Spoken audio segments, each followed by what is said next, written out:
What is it about these missiles and UAVs that tell you specifically that they don't have the range to have been flown from Yemen? Well, we know the capability for the previous information that we have recovered from previous attack. If the Iranian regime and the IRGC, they are trying to hide any evidence from the component and with the technology, they are mistaken. We do have a lot of evidence against the IRGC, and we will provide it to the United Nations and through the right channel in according to the international law. The cruise missile cannot reach, as we have put the ring, and it's not coming from Yemen. The Houthi militia and the proxy in Yemen, they are just following the order of the IRGC. Those kind of attack is coming from the north with the capability that most likely from the north it can be launched from somewhere. And right now we are working to know exactly the launch point. What are you using to find the location of origin? It comes from the north.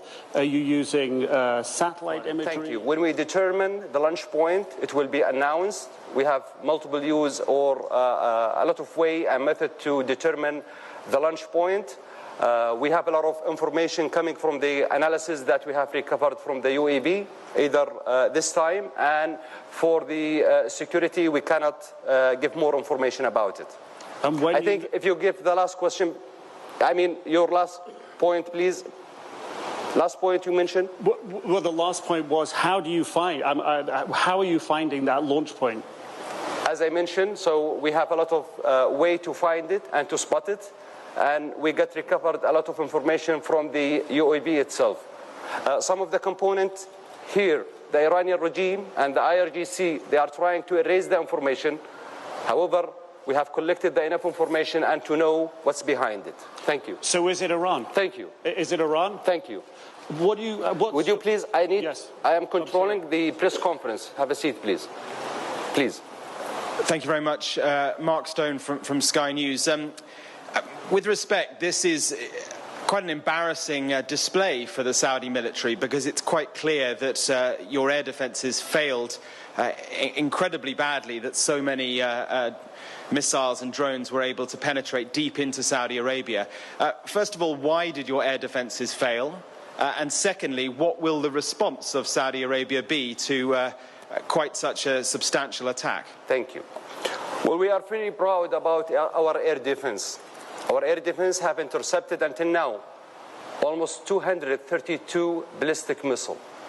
There is no country in the world being attacked with such amount of ballistic missile, and no attack to any country with 258 UAV. Our air defenses, with the capability that we have in our officers, NCOs, and the capability we have as air defense to locate as a tactical disposition on the ground, we save our nation, we save our country. If you think they are failed, we are very proud about our defense, and I'm sure the Saudi nation, they are very proud about our air defense. The other question, right now we are working, as I mentioned, to determine the exact position of the launch point. Either it be launched from Yemen, launched from somewhere else. Those people, they will be accountable, and this is the decision of the political level in our country, and we are just a military tool.